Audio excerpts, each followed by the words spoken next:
Welcome back to Real Phonies, where we combine love of talking about movies and TV shows with not a lot of actual knowledge about movies or TV shows. I'm your host, Joseph. With me is my co-host, Christian. How's it going?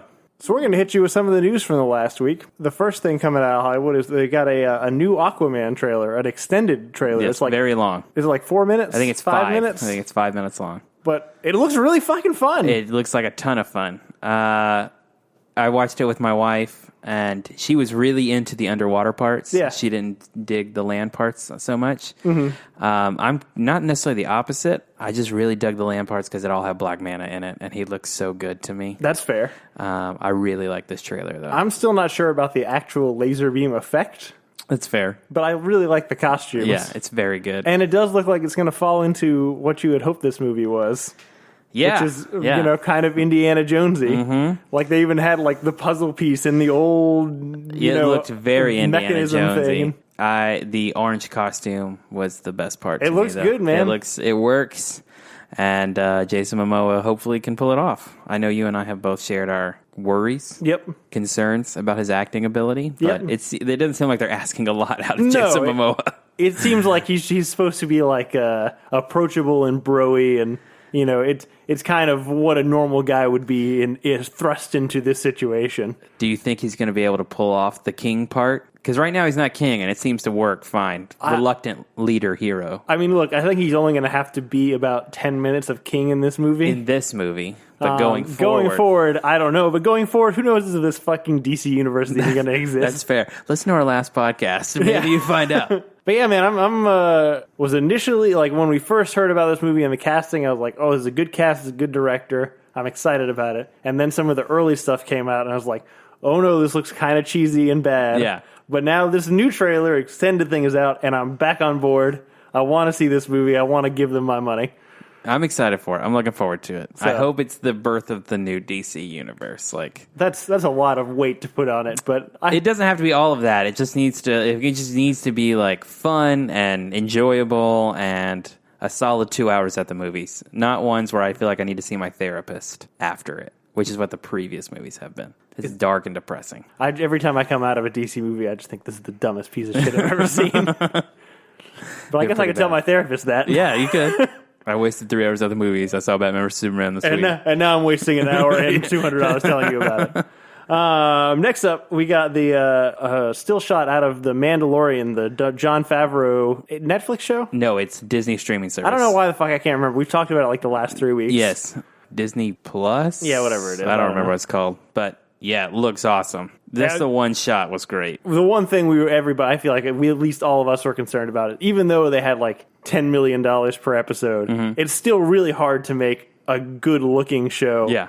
For $10 million, like it's just hard to make a good-looking television show on a television budget. But I mean, it 100% just looked like a real world, and so I don't know. I'm really excited. They also announced some director information. I think they had Taika Waititi, which is a shocker to me. But yeah, is it? Would you imagine Taika Waititi directing a Star Wars TV show about a Mandalorian? It seems oddball to me, but I'm really pumped for it. So I guess that's my question. Is this like a really serialized thing where we just follow like a one character who's a Mandalorian, or is it kind of more in the vein of a lot of the other things that they've been doing where, they have, I don't know, side characters and side plots and that I think kind of there thing? Could be episodes like that devoted to that stuff, but I mean, the title of the show is The Mandalorian. That's true. And the tagline was like lone gunslinger roaming the outskirts of the galaxy type thing. So it feels like I don't know if it's going to be necessarily serialized, but it feels like it's going to be pretty isolated on this character. What's some of the other directors? What are the more directors? Well, I know one of the other ones is Bryce Dallas Howard. I don't think you'll get to see her in this one, but maybe you will. Damn shame. It is. I don't know. Were there other ones that were notable people? Alan Taylor, maybe? There was from Game of Thrones? There was definitely Rob Marshall, one of the Game of Thrones directors. Yeah.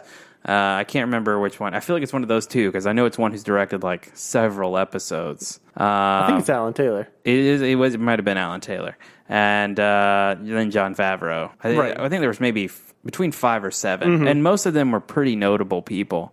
I don't know. I'm ready for it. It looks like everything I want it to be. It does look good. Good creative team. The first picture, like the armor looks awesome, and like you said, like it looks like Star Wars. Like it looks like a Star Wars movie. It looks like a Mandalorian walking around on Tatooine, and it's what I want. I'm excited for it. I'm excited for it too. One of the other things that came out this week, I don't know where this movie came from because I hadn't heard about it at all. But the trailer for Vice came out with Christian Bale and Sam Rockwell. You hadn't heard about this movie? No, I had heard nothing about this movie. Man, the moment I heard about it, I couldn't wait to see it.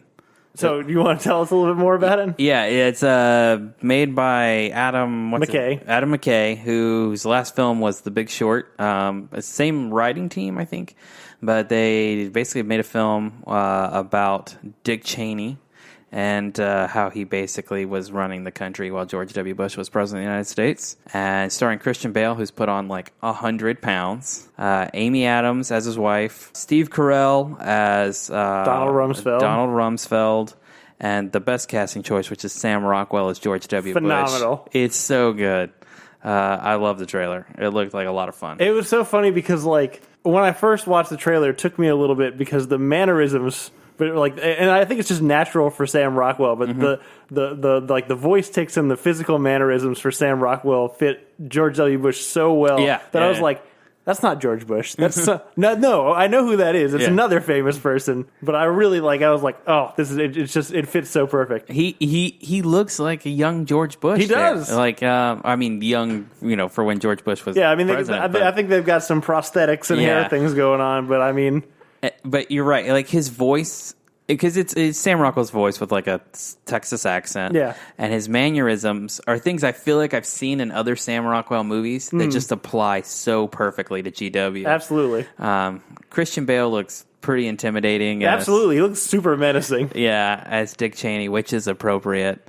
I don't know. I'm looking forward. I like The Big Short a lot, and so I'm excited to see this movie. I mean, has Adam McKay really struck out on anything that you can think of? No, I guess even all of his comedy movies are like well-made movies. Yeah. So, yeah, you're right. I don't know. I can't think of anything bad. I mean, he kind of helped write the first Ant-Man movie when Edgar Wright left, so that's kind of it's like a red mark. It's an asterisk. It's kind of a Frankenstein of a movie. Yeah. So I guess it's not really his fault. At least we can say it's not. So yeah, after that we got another trailer for Into the Spider-Verse, or Spider-Man Into the Spider-Verse. Looks so good. Animated movie following Miles Morales meeting Peter Parker from another dimension, but as we found in this trailer, a lot of other people from other dimensions. Yep. A lot of other spider people and animals.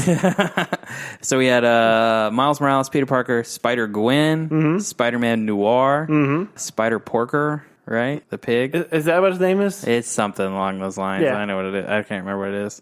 And John Mulaney, I believe, is the pig. Nicolas Cage is Spider-Man Noir. What's his face? Is Peter Parker. Guy from New Girl. Yep. Jake Johnson. Good pill. And then Haley Steinfeld as Spider-Gwen. Oh, that's appropriate. Yep. I love that trailer. Everything we've seen coming out of this movie looks incredible. Yep. I'm excited. I don't know. I'm saying that a lot about a lot of these movies, but it looks like we have a lot of good movies coming out. No, absolutely. I mean, we're hitting that time of the year. We're hitting, on just a personal side note, I saw that because I knew we were going to have to see more movies for this podcast. I was looking at the AMC Movie Pass thing. Yep. And I found out that has like a 3-month minimum for when you first start out. Yeah. But now that I want it to carry me into January, because I feel like I'm going to see a lot of stuff from November, December, and January. Yep, for Oscar season. So I feel like if I time that right, it might actually be. I was thinking about the exact same thing about signing up for it. And my wife made the exact same point. She was like, well, you need to make sure, you need to see what the minimum is and at least get you through December to January time frame. Yep. So I think I'm going to do it. Yeah, I might. I mean, in the coming weeks, that might be a thing. But yeah, no, the Spider-Man Into the Spider-Verse. I don't know how much kids are excited about. I imagine that all kids would like this. So I suspect it'll make a bajillion dollars. I sure hope so. I don't know if they would make a sequel to it because it seems so self-contained. Yeah, but I really hope they do. I hope it does a lot of money. I hope they make a sequel because I love the animation. I love that they're using Miles Morales in this format. One thing that stuck out to me in that trailer is all the nods to classic Spider-Man moments. Even from the movies, you have the upside down kiss. You have the train sequence from Spider-Man 2. There was really cool Spider-Man moments, and what I thought like Lego Batman movie was going to be for Batman, and that was just going to be a ton of references, and it didn't really like knock it out of the park for me. Yeah. This looks like it will do that. It looks more like not. I don't hate Lego Batman. It just didn't live up to the expectations. It was both intended to be kind of making fun of a Batman story, but also like, it is a Batman story. Yeah. And I feel like it leaned too heavy on the making fun of and not enough on. And I feel like this one it's a Spider-Man story, but it also is it's pulling from elements of a lot of other Spider-Man stories. So I think the focus is correct on this one, and I think that'll work to its benefit. It's going to be good. I'm excited about it. So Chronicles of Narnia is apparently getting a Netflix show. Yep. Apparently every fantasy work we can think of is getting made into a TV show. We know that Amazon is potentially working on a Lord of the Rings thing. So I feel like this is... And look, I mean, I don't feel like Chronicles of Narnia ever really got its... I don't know, not its due, but I feel like there was more potential to be mined there than the movies. Oh, yeah, I would agree there. I am not a huge fan of the books. Yeah. And I'm less of a fan of the movies. Yep. To me, if you said, hey, what's a good introduction to fantasy? And obviously C.S. Lewis wrote Chronicles of Narnia, and there's, the allegory in it is blatant. Yes. Heavy-handed, some might say. And that's where I probably fall off the horse, because I would say Tolkien did it better with Lord of the Rings. Sure. And so, and the movies just aren't great. They only made, I think, 3. They did Lion, the Witch and Wardrobe, Prince Caspian, and Voyage of the Dawn Treader. There are 4 more books that could have been made. And so I think it definitely sets up where if you're going to do a TV show, you could do a book a season, and it probably will play pretty well. I feel like Netflix has kind of turned a corner a little bit in their original programming. Yeah, I feel like it seems like there's some good stuff coming out, and we have in the last 6 months to a year since Cloverfield Paradox. That's definitely true. That was the low point. Yep. But yeah, no, I totally agree. We'll talk about it more a little later this week in the things that we've been watching. But yeah, I've been pleased with their quality of content lately. So yeah, no, like I said, it's definitely. I feel like it's very reactionary to the Lord of the Rings thing, but. I mean, I feel like it's also the other big acclaimed fantasy universe that's out there that needs to be adapted or can be adapted. So Amazon announced they were doing another one as well, and I name is slipping my mind. So it's like they kind of each have 2, and that Netflix now has The Witcher and The Lion, the Witch, and the Wardrobe, and Amazon has Lord of the Rings and whatever the other one is. I can't remember, but it does feel very reactionary. Yeah. So other than that, we just wanted to mention, I guess, kind of a box office surprise, at least to us. It can't be that surprising because Ian's been telling us that it's like beating pre-sale records. But Venom made $80 million. A ton of money. So much money. I think we, at one point, even said we thought A Star is Born was going to do better. I said that on record.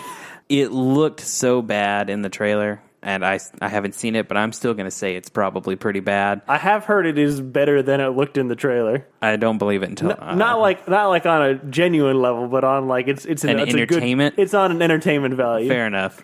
But apparently it was exactly what audiences wanted to see. So maybe we actually will get that Woody Harrelson carnage. Turns out we might, which is okay. Yeah, I guess. That's the part I want to see. Yeah.